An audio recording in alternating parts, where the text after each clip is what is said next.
Assalamualaikum warahmatullahi wabarakatuh. Perkenalkan, kami mahasiswa apoteker Universitas Muhammadiyah Profesor Dr. Hamka Angkatan 34 kelas pagi akan melakukan promosi kesehatan tentang cara penggunaan obat oral yang benar. Yang terhormat Ibu Debi sebagai dosen KIE kami dan teman-teman kelas pagi. Kami terdiri dari 6 orang. Saya sendiri Esti Putri Utami. Saya Ngudira Hajeng Agustini. Saya Rahma Ismail Faiza.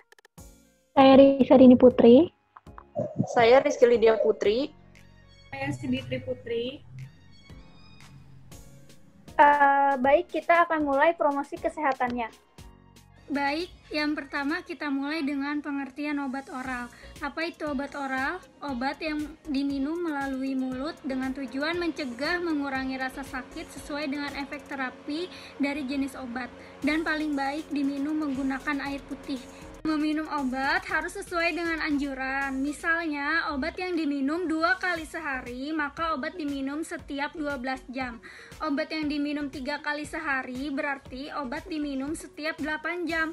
Obat yang diminum 4 kali sehari, berarti obat diminum setiap 6 jam. Obat yang diminum 1 kali sehari, maka obat diminum setiap 24 jam. Kapan waktu yang tepat untuk minum obat? Obat diminum sebelum makan. Artinya obat dapat diminum dalam keadaan perut kosong atau 15-60 menit sebelum makan. Contohnya obat lambung seperti lansoprazol dan omeprazol. Obat yang diminum sesudah makan. Artinya obat dapat diminum segera setelah makan atau 1-2 jam sesudah makan. Tujuannya untuk mengurangi efek samping, contohnya obat aspirin dan metformin. Obat yang diminum saat atau bersamaan dengan makan, artinya obat dapat diminum dalam suapan pertama atau di tengah-tengah saat makan. Tujuannya agar obat terserap dengan baik, contohnya obat akarbosa. Bentuk sediaan obat oral yaitu ada tablet, ada kapsul, dan juga ada puyar. Untuk tablet dan kapsul dapat kita minum langsung dengan menggunakan air putih. Sedangkan untuk puyar, terlebih dahulu kita buka dulu bungkusnya, kemudian letakkan serbuk puyarnya ke sendok, beri air, dan telan. Setelah itu minum air putih untuk memastikan bahwa obat telah tertelan seluruhnya. Selanjutnya ada tablet kunyah. Penggunaannya yaitu kunyah tablet terlebih dahulu, kemudian telan. Setelah itu minum air putih kembali untuk memastikan bahwa obat telah tertelan seluruhnya. Contoh obatnya yaitu obat Milanta. Selanjutnya yaitu ada tablet effervescent. Tablet ini pada saat kita mengkonsumsi sebaiknya sudah dilarutkan terlebih dahulu dengan menggunakan air putih. Caranya, siapkan gelas yang berisikan air sebanyak setengah sampai 1 gelas. Masukkan tablet ke dalam air tersebut dan tunggu hingga tablet larut dengan sempurna. Kemudian, minum sampai habis. Untuk memastikan bahwa obat sudah terminum dengan sempurna, sebaiknya kita berikan air secukupnya ke dalam gelas tadi dan diminum sampai habis. Selanjutnya yaitu ada tablet bukal. Tablet ini penggunaannya diletakkan di antara pipi dan gusi. Cara penggunaannya, sebelumnya kita harus berkumur atau meminum air putih untuk memastikan bahwa mulut kita dalam keadaan lembab dan tidak kering.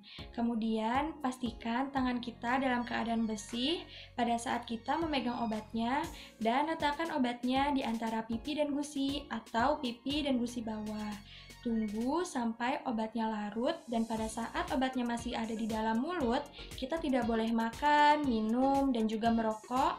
Dan setelah obatnya larut, selama 15 menit kita tidak boleh berkumur atau membasuh mulut kita. Tablet sublingual adalah tablet yang cara penggunaannya diletakkan di bawah lidah. Tujuannya untuk mendapatkan efek obat lebih cepat. Nah, cara penggunaannya yang pertama, pastikan mulut tidak dalam keadaan kering dengan cara berkumur maupun minum air putih. Dan yang kedua, pastikan tangan dalam keadaan bersih sebelum memasukkan obat ke dalam mulut. Letakkan obat di bawah lidah dan biarkan sampai obat melarut secara sempurna. Jangan makan, minum, ataupun merokok selama obat belum larut, dan jangan berkumur ataupun mencuci mulut sampai 15 menit setelah obat melarut secara sempurna. Selanjutnya ada tablet hisap. Seperti namanya, tentu saja penggunaannya dengan cara dihisap. Nah, obat-obat ini biasanya ditemukan pada multivitamin anak ataupun obat-obat untuk tenggorokan, seperti Vitacimin, Sakatonik ABC, dan Degirol.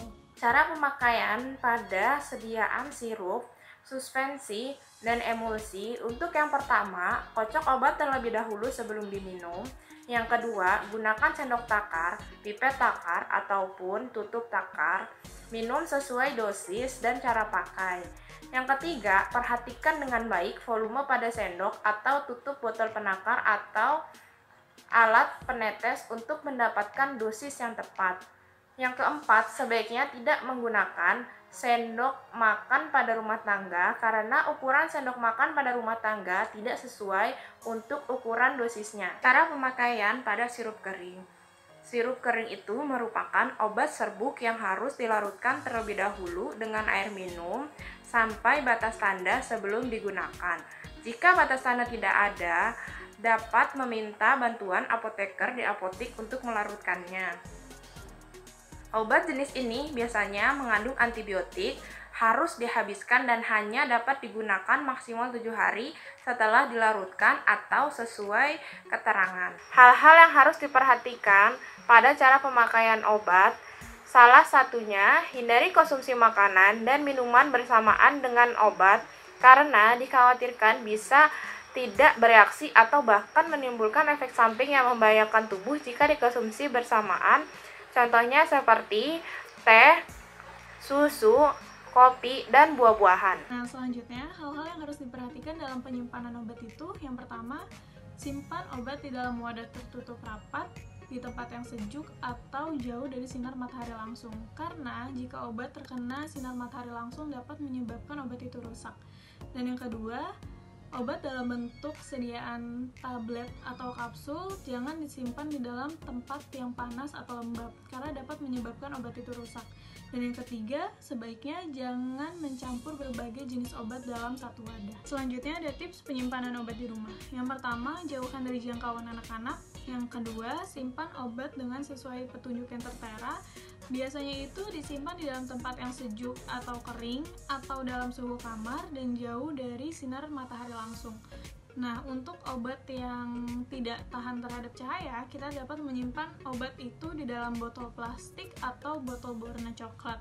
Nah, ada beberapa obat yang biasanya itu disimpan di dalam lemari es, tetapi bukan di freezer, yaitu contohnya insulin. Kesimpulan dari promosi kesehatan yang kami lakukan, yaitu obat oral dapat diberikan dengan cara diminum melalui mulut dan diminum menggunakan air putih atau air biasa. Kemudian, untuk obat oral biasanya itu dalam bentuk padat dan cair. Untuk penyimpanan obatnya, kita dapat menyimpannya sesuai dengan petunjuk yang ada di kemasan obat tersebut. Berikut adalah leaflet dari cara penggunaan obat per oral yang baik. Di dalam leaflet ini terdapat poin-poin seperti yang pertama, pengertian obat oral, dan yang kedua itu ada waktu anjuran minum obatnya kapan.